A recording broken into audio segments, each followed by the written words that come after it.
Good morning, কেমন আছো তোমরা সবাই? ওয়েলকাম তোমাদের নতুন একটা ব্লগে।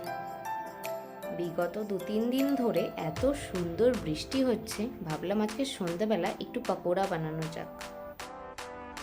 দুপুর এখন 1টা মতো বাজে। প্রিপারেশনটা আমি এখনই করে রাখছি, সন্ধ্যাবেলা শুধু গরম গরম ভাজা হবে আর খাওয়া হবে। আর আজকে বানাবো ব্রেড পকোড়া আর পনির পকোড়া। আর এখানে আমি পকোড়ার জন্য ব্যাটারটা রেডি করছি। নিয়ে নিয়েছি একটু ময়দা, দিয়েছি তার মধ্যে একটু গোলমরিচের গুঁড়ো, শুকনো লঙ্কার গুঁড়ো, 1 চিমটি গরম মশলার গুঁড়ো আর দিয়েছি একটু নুন। এবার অল্প অল্প জল দিয়ে সুন্দর করে মিক্স করে নিচ্ছি। ব্যাটার এখানে আমার একদম রেডি হয়ে গেছে। এবার পনিরগুলোকে ম্যারিনেট করে নিই। পনির ম্যারিনেট করার জন্য আমি এক্সট্রা কোনো মশলা এখানে ইউজ করিনি। আমরা ঘরে যে মশলাগুলো সবসময় রান্নায় ইউজ করে থাকি সেগুলোই দিয়ে দিয়েছি। একটু নুন, একটু হলুদ, একটুখানি শুকনো লঙ্কার গুঁড়ো, একটু ব্ল্যাক পেপার পাউডার আর 1 চিমটি গরম মশলার গুঁড়ো। সুন্দর করে গোটা পনিরটাতে ভালো করে মাখিয়ে নিচ্ছি। ব্রেড ক্রাম্বস তো আমি এখানে পাইনি, চট করে এখানে ব্রেড ক্রাম্বস পাওয়াটা একটু মুশকিল। এই জন্য আমি আর রিস্ক না নিয়ে পাউরুটি দিয়ে ব্রেড ক্রাম্বস বানিয়ে নিচ্ছি। বাইরে থেকে নিয়ে আসা আর ঘরে বানানো সেই একই ব্যাপার। পাউরুটিগুলো আমি এখানে ছোট ছোট পিস পিস করে কেটে নিয়েছি, শুকনো কড়াইতে একটু নাড়াচাড়া করে নিচ্ছি। এরপর একটু মিক্সিতে দিয়ে দেব। আর ব্রেড ক্রাম্বস আমাদের এখানে একদম রেডি। মোটামুটি কাজ তো হয়েই গেল। এখন পনিরগুলোকে ব্যাটারে ডুবিয়ে ব্রেড ক্রাম্বসে কোট করে নিলেই হয়ে যাবে।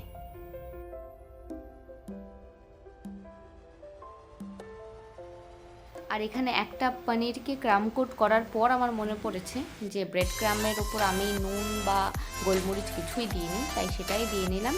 এরপর বাকি পনিরগুলোকে একইভাবে ক্রাম কোট করে নেব। এখানে আমি নিয়ে নিয়েছি একটা এয়ারটাইট কন্টেনার, একটা টিস্যু পেতে নিচ্ছি। পনিরগুলোকে কন্টেনারের মধ্যে রেখে ফ্রিজে রেখে দেব। সন্ধেবেলা ভাজার ঠিক আধ ঘন্টা আগে বের করে নেব।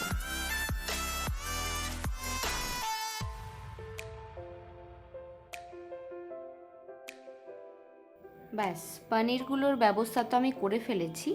এইবার বানাবো ব্রেড পকোড়া। তার জন্য আগে আলুর পুর বানাতে হবে। কড়াইতে দিয়ে দিচ্ছি সর্ষের তেল। আর ফোড়নটা আজকে অফ ক্যামেরায় দিয়েছিলাম, কারণ আগের দিনের ফোড়নের অভিজ্ঞতা আমার ভালো না। ফোড়নের পর দিয়ে দিয়েছিলাম একটু আদা। এবার সেদ্ধ করা আলু দিয়ে দিচ্ছি। তারপর ওই একই সমস্ত ঘরোয়া মশলা, একটু হলুদ, নুন, শুকনো লঙ্কার গুঁড়ো, একটু ভাজা মশলাও দিয়েছিলাম আর দিয়েছি একটু গরম মশলা গুঁড়ো। ভালো করে মিক্স করে নিয়ে নামিয়ে নেব। আর ওপর দিয়ে দিয়ে দিয়েছি একটু কাঁচা লঙ্কা কুচি। পুরটা আমার ঠান্ডা হয়ে গেছে। আগে থেকে ড্রাই রোস্ট করা কাজু আর কিশমিশ দিয়ে আরেকবার ভালো করে মিক্স করে নিচ্ছি।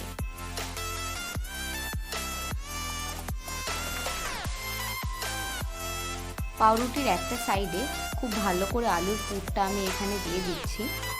ভালো করে স্প্রেড করে দিচ্ছি আলুর পুরটা, যাতে প্রত্যেকটা বাইটে আলুর পুর মুখে আসে। আলুর পুরটা আমি ভরে নিয়েছি। এবার খুব সাবধানে পাউরুটিটা মাঝখান থেকে কেটে নেব। ঠিক একইভাবে বাকিগুলোকেও আমি এখানে রেডি করে নিচ্ছি।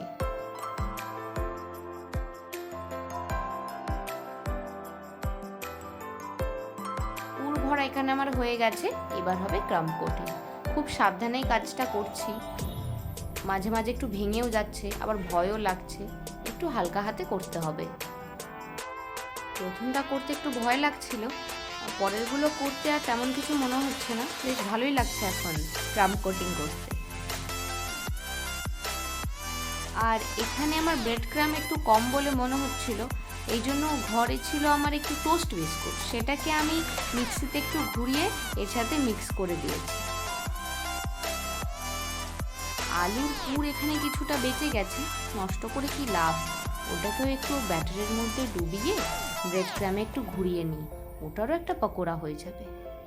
ব্যাস, গোটাটাই রেডি হয়ে গেছে। যাই ফ্রিজে রেখে দিয়ে আসি। সন্ধে 8:30 মতো বাজছে এখন। ফ্রিজ থেকে পকোড়াগুলোকে বের করে নিয়ে চলে এসেছি ভাজবো বলে।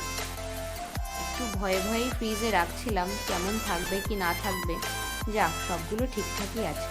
কড়াইতে সাদা তেল দিয়ে দিচ্ছি। হালকা তেলটা গরম হলে পনির পকোড়াগুলো প্রথমে ভেজে নিচ্ছি।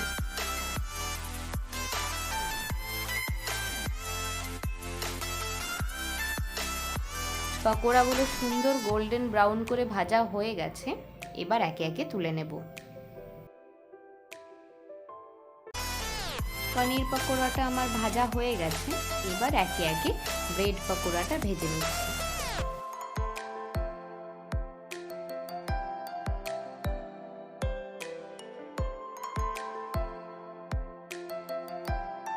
সমস্ত পকোড়া এখানে আমি ভেজে তুলে নিয়েছি আর একটু আধটু প্লেটিংও করে দিয়েছি।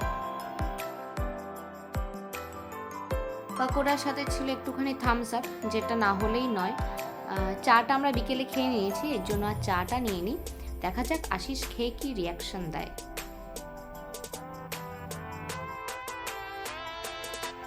যাক, ভালো লেগেছে তাহলে, আবার তোমাদেরও ডাকছে দেখো। আর এটা ওর পছন্দের আলুর পকোড়া, এটা তোর ভালো লাগবেই।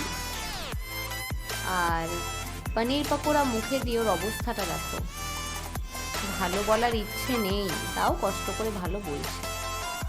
যাই হোক, সন্ধ্যাটা আমাদের বেশ আজকে ভালোই কাটলো।